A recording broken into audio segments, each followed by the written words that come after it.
might have changed their mind about Travon Walker. We'll talk about it here today on Locked On Jaguars. You are Locked On Jags, your daily Jacksonville Jaguars podcast. Part of the Locked On Podcast Network. Your team every day.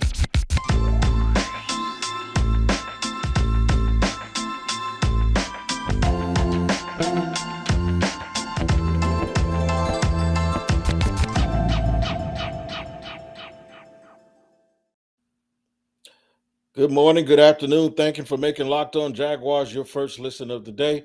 I am Tony Wiggins, host of the Monday through Friday Locked On Jaguars podcast. Been covering this team for about 13 years. We appreciate you joining us for today's show and every other show, where we can find that on all platforms, wherever you get your podcasts. And we are also free everywhere, even on YouTube. That's right. So make sure you like and subscribe the page. Today, minicamp has gone on. I was under the weather. I was not able to make it out to minicamp, but I did hear, see, and feel something different that differs from what we've heard in the draft, or about since the draft, right before and after the draft, about number one pick, Travon Walker. I got to tell you first that today's episode is brought to you by BetOnline. BetOnline has you covered this season with more props, odds, and lines than ever before. BetOnline is where the game starts. And as I said, you guys start here with me, making me your first listen here on Locked On Jaguars, and we appreciate it. I just got to tell you, man, who told y'all that once folks got an eye on Travon Walker and put eyes on him and are able to stand him side by side with other people, that they would be absolutely blown away and kind of start to understand why he was the number one pick? I told you that, right? I also told you that once whoever the Jaguars draft, the fans do what fans are supposed to do. And I'm not saying supposed to do as if they owe somebody something. I'm saying supposed to do is because of what fans do. Fans are rooting and cheering for Travon Walker, even those that wanted Aiden Hutchinson. It's like, well, Travon Walker's our guy now, so he's a beast. Now he's everything we wanted. Now I see what they saw in him. It's all of these things. It absolutely amazes me that we overreact or underreact before the draft, and then we overreact when guys put on shorts. Everybody told y'all Travon Walker was built like Godzilla, man. I called him Walkzilla. You had to know that once you saw him in person, that your opinion of him would probably change a little bit. And once you see him side by side, and I use that a lot, and it's very, very important that I use that determination, the side by side determination. I'm gonna use pop culture. I'm gonna use pop culture to make you guys understand exactly where my mindset is with this. There's this competition they call Versus, where during the pandemic, all of these acts would go against each other one-on-one. They did 20 songs from their catalog, and then public opinion would decide who they thought was best, right? And the one that everybody kept talking about was Kanye West versus Drake. And it never happened because the huge megastars, they kind of like shy away from that stuff because they ain't got nothing to gain from doing it. Well, Drake and Kanye did a concert, a benefit concert. And you finally got to see them sing their songs side by side. Now, while one has catchy tunes, a lot of people came to the conclusion that Kanye's songs, when you sit them right next to Drake's, have more depth to them. Yeah, they do. What does that have to do with Travon Walker? I'm going to tell you what it has to do with Travon Walker. Because when the Jaguars went to that combine, you cannot tell me that they didn't watch. And I don't know if they ever saw them together. But a side-by-side, or as close as you could get to a side-by-side comparison of Travon Walker and whoever else you thought they were going to take, and namely Aiden Hutchinson. And they just said, at that next level, that guy's going to be able to do more. So when I talk projection, I'm not talking about upside.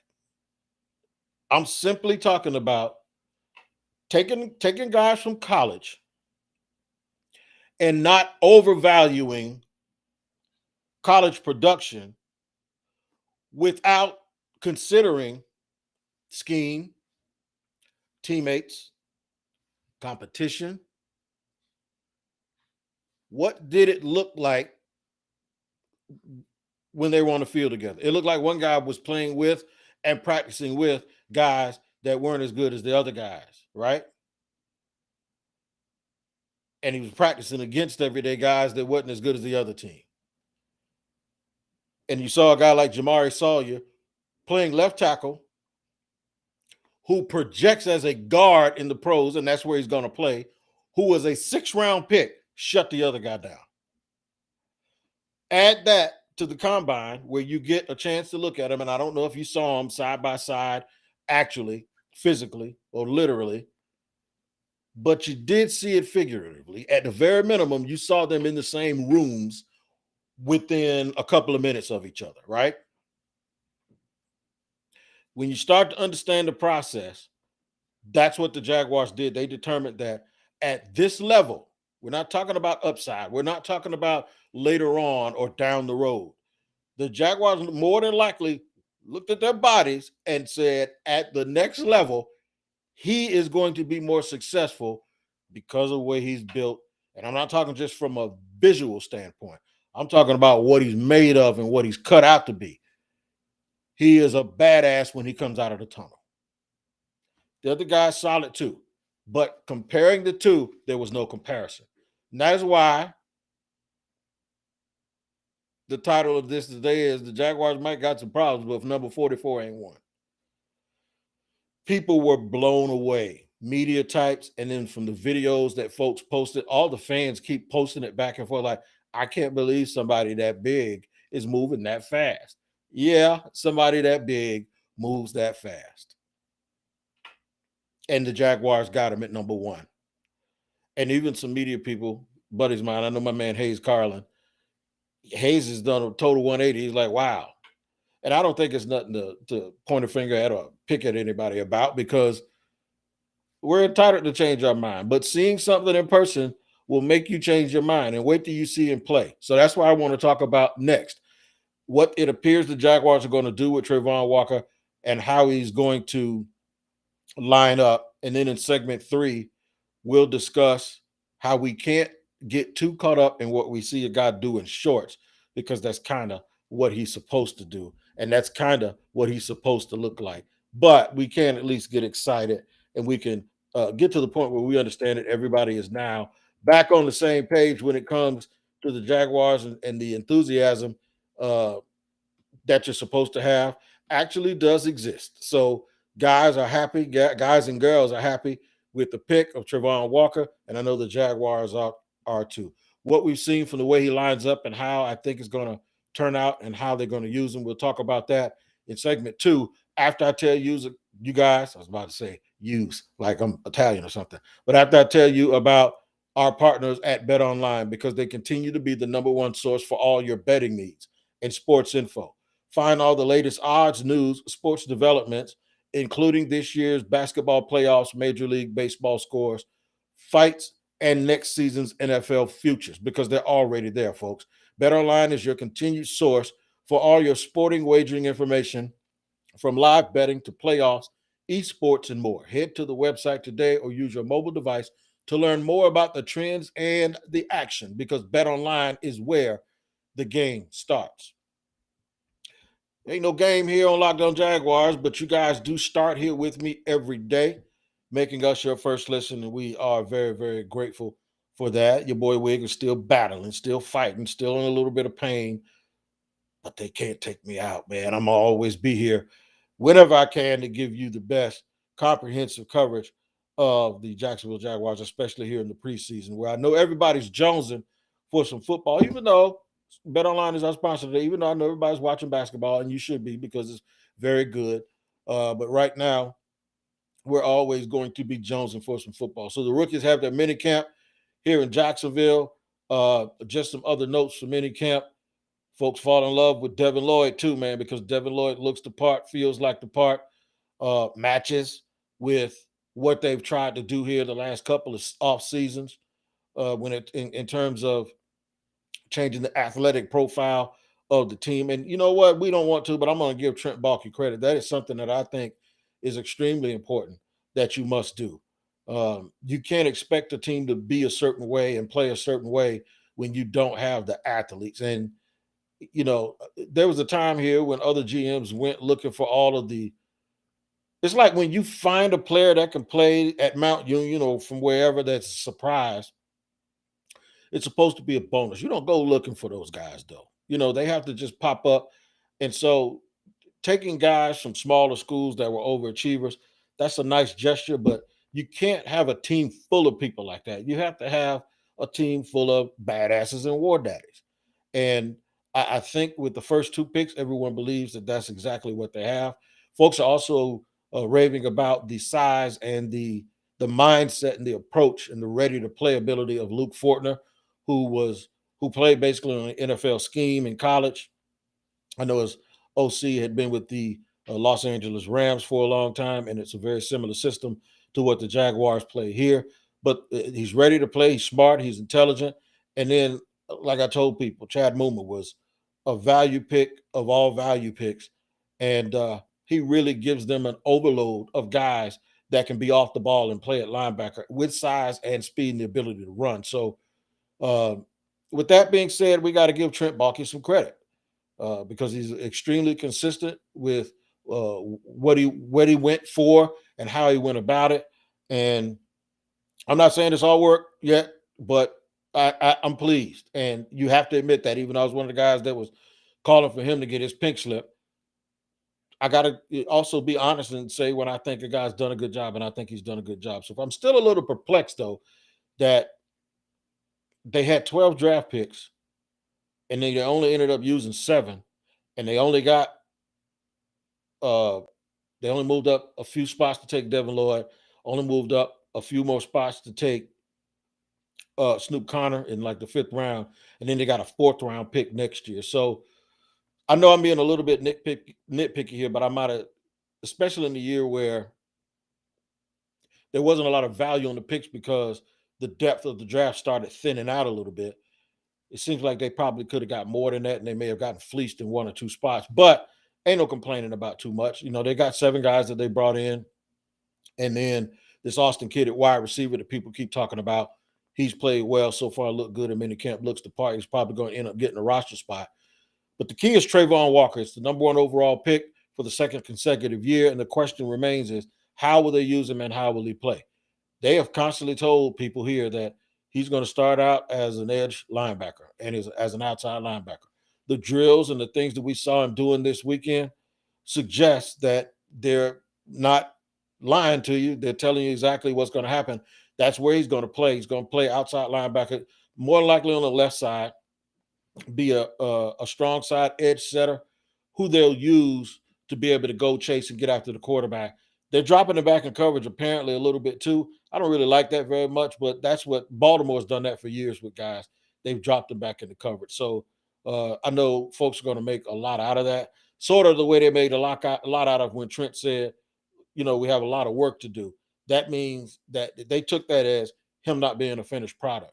Well, the thing is, no quarterback, no 1st-round pick with Trevor. Trevor still has a lot of work to do, right? So I think more was made out of that because everyone had used this narrative that every time somebody's talked about projection, that they were talking about down the line. No, they were just talking about going from one level to another. Like what we're going to ask him to do at this level, he's more suited to do it based on his physical makeup. And we're projecting that some because he didn't do a lot of it in college. But it doesn't mean that we're going to have to wait 3 years for him to do it. So that's not, I never took projection to be that way, but it's semantics and it's wordplay, and people can make anything fit the narrative that they want it to fit. But when Trent Baalke said after the draft, we got a lot of work to do, I thought he was exactly right. I thought every rookie that got picked had a lot of work to do. because it sounds, if you want it to sound like he meant he's a project, then that's what it was going to sound like to you. But if it's somebody like me, I didn't think that's what he meant at all. What I thought he meant was, yeah, we drafted a number one. He was the best player in the draft, but he's a rookie. But for him to be what he's supposed to be, we got a lot of work to do. And you do. All of them. Trevor Lawrence is in his second year. He's still got a lot of work to do. Laviska Shenault, if he's going to be what they think, he's got a lot of work to do. Travis Etienne has a lot of work to do. Devin Lloyd has a lot of work to do. Tyson Campbell still has a lot of work to do. Remember, this is a team that only won 3 games, 4 in 2 years. There's a lot of work to do, especially for all the young players on that team. He looks like he can stand up and run with anybody from any position. I really love the drill where he comes up and hits the bag and he's looking. That is something that Georgia and Alabama really, really taught. If you go back and watch Alabama, how they play, you can look at their linemen. When their linemen or their edge guys come up, they extend. They've got these long arms that make contact first, and they do it with power. And they stabilize and lift up the shoulders of whoever's in front of them. And they play look-see. They don't guess. They don't sell out and go one way and create a lane in an alley. They hold the guy up and they look. They shift it. They move him to the side with both hands and they control him. And they take a look at what's going on so they know where to go. And the one thing I can tell you that's going to happen immediately is he's not going to lose leverage when he makes contact with anybody, whether it's a running back, tight end, outside one of the offensive tackles, or even a guard.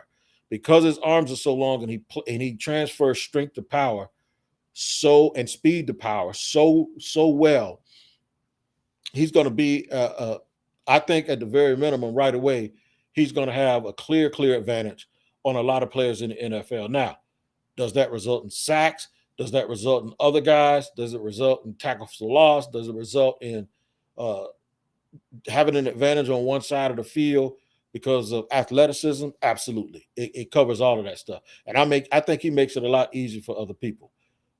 Apparently on record, I read this from somewhere else. So I don't know who to give credit to for it, but they claim that Jordan Davis and Nakobe Dean, both who play for the Eagles, said that Travon Walker was the best player on their team, on their defense. That is a sentiment that I've heard echoed from people that I trust and that I know that said that they spoke to people and the players told them that too. And they also spoke to opposing coaches and opposing coaches told that to them as well. Is there a comp in the league right now to how he's going to play and how they're going to use him? I don't think so. I think there are a number of different players that you can take a little bit from, but I'm glad he's a bit of an unknown, because you get picked number one by the Jaguars, a team that really needs and is desperate for some serious help. I want it to be this unicorn. I want it to be this rare thing, and I want it to be something that's extremely unique, because if it's that, then it's all about Mike Caldwell and the crew getting creative and having that one thing that nobody else in the league has. So I'm really, really looking forward to seeing how he's going to translate and transfer what appears to be a pretty decent performance in the offseason here, and how he's going to end up making that production on the football field and what it means for the entire team. And speaking of that, we're going to talk about that. How do you go from shorts and mini camps to the real deal? I'll tell you in segment 3 on Locked On Jaguars in just a second. After I tell you guys about Built Bar is the absolute truth. And you know it, man. It's what I always tell you about. I have been snacking on Built Bars this entire weekend because it really does. It helps me with my condition. It helps me settle. But it gives me something tasty to eat that doesn't hurt my stomach. So for me personally, it has been a godsend this weekend because it's covered with 100% chocolate. It's really creamy and the texture is really good. And that's something that I actually need in my system right now. And I'm not getting hurt by it because it only has 150 calories, 16 grams of protein, powerful grams of protein, with only between 4 and 9 grams of sugar, depending on the one I decide to partake. I ate the birthday cake. Snack this weekend, the puff, and it was outstanding. So make sure you go to Built Bar and figure out your favorite player. My normal go-to is the salted caramel in the Built Bar, which is also 100% chocolate. Go to built.com and use the promo code LOCKED15, and you're going to get 15% off your order. Once again, that promo code is LOCKED15, and you'll get 15% off at built.com and get the greatest protein bar you have ever had in your life. All right, man, we're running through it here on Locked On Jaguars. I'll be on Locked On NFL a Wednesday again. There's a Monday episode out now. There'll be a Tuesday episode out tomorrow. I'll be on Wednesday, and then Thursday, Friday, you'll have another episode with various hosts from around the Locked On NFL network. And they give it to you like you can't get it anywhere else, man. So make sure you tune in to the Locked On NFL podcast on the Locked On NFL YouTube page. Like and subscribe, or wherever else you get your podcast. So how do we transfer all of this newfound unity and goodwill behind Travon Walker, and how do we make it something that is tangible on the football field? Like, how do we transfer all of this enthusiasm and make sure that we have our mindset correctly, that it's going to take a while, it's going to take a little bit of hard work, but some of the things that he's going to be able to do is really going to help this football team right away. Just coming into the game with more athleticism and having guys that know how to run and hit and that can take up space. It's not easy to find superlative athletes. It's not easy to have multiple of those guys on your team. I think with him and Josh Allen, that's exactly what they have. Big, physical. I thought they were already big and physical with Josh at outside linebacker.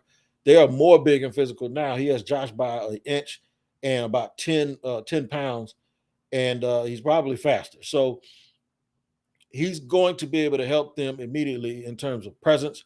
He's going to be able to help them immediately in terms of athleticism and his ability to be multiple and versatile on the front end. Now, you got to get through training camp because there's a grind. I don't think the speed of the game will be too big of an adjustment for him because of where he played, but I think it probably will be something that he has to get used to. And you have to do it play after play after play. You can't make a good play and fall asleep for 3 or 4 plays. So training camp's going to teach him how to prepare, teach him the things that he needs to do to help his body recover. And I'm talking about Travon Walker and all of the rookies. But I like the thought that they'll get a little resistance. They'll get beat sometimes. They'll lose some of these battles that they have with the veterans, because the veterans just have that old man strength. But that's the hill that they'll have to climb, and that's the hill that they have to get through. We just have to be understandable that all of the success that they may have doesn't come overnight, and it's going to be a bit of a learning curve.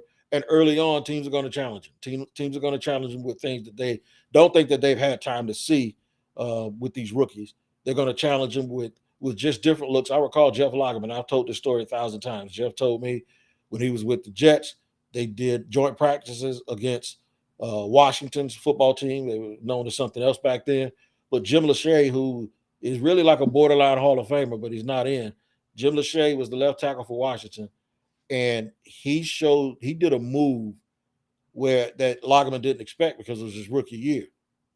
And he got leverage on him just from faking him out and doing the move. Now, obviously, at that point, Lageman was younger, so he was faster and stronger. Did not help him. Did not help him one bit because of what Jim Lachey put on him. That's kind of stuff I expect him to see a little bit of, even though now he's going to be seeing it from guys who are not that much older than him and Walker Little, possibly. So he may not get it. But when he goes into those joint practices and they get in those preseason games, there'll be some things that other people will call and that he'll see for the first time, and mainly in the regular season, that might trick him a little bit. But I think he has the mental makeup and the capacity. All of these rookies, especially the first 3 or 4 guys, they have the mental makeup and the capacity to be able to get past that. And even when they make mental mistakes, they'll be able to use their physicality to get over it. But it all depends on the position that they put them in, the position and the level of responsibility that they get. Well, we got to come out of the shorts and get into the pads. And then once you get in camp, you got to that has to transfer or transition to the preseason. And then you ramp it up another notch when the games start to count and the preseason goes to the regular season. Those are going to be the hurdles and the challenges that not only the rookies in Jacksonville have to overcome, but quite frankly, everybody will overcome. So let's just be patient. Let's not go crazy. Let's celebrate the fact that we ain't at each other's throats anymore about Travon Walker, and you see the potential of what he could be. But also keep in mind, he is still a rookie, and it takes a little bit of time. I reached out to my man Uche Nwiri, and I'm gonna see if we can get him on the pod this week. It may be tomorrow, but at the time that I started this podcast, he has not. We told me before we were going to do it. We got to make sure we line it up. So you may hear from former Jag Uche Nwiri. And we're going to when I do get him on, and it might be tomorrow, it might be Wednesday. But we're going to talk about everything. We're going to talk about that mess that happened last year and what it means for the coaches that now say that they need to get the trust of the team back with the coaches. So we'll touch on that anyway, but hopefully we'll have a former player here who give us his perspective on it. But until tomorrow, you guys take care of each other. Make sure you continue to do that, and I'll do the same. And once again, thank you for making us your first listen. And also thank you for all of your well wishes as I continue to try to get myself back together, get my life right, man. I'm Tony Wiggins here, Locked On Jaguars. We'll see you tomorrow.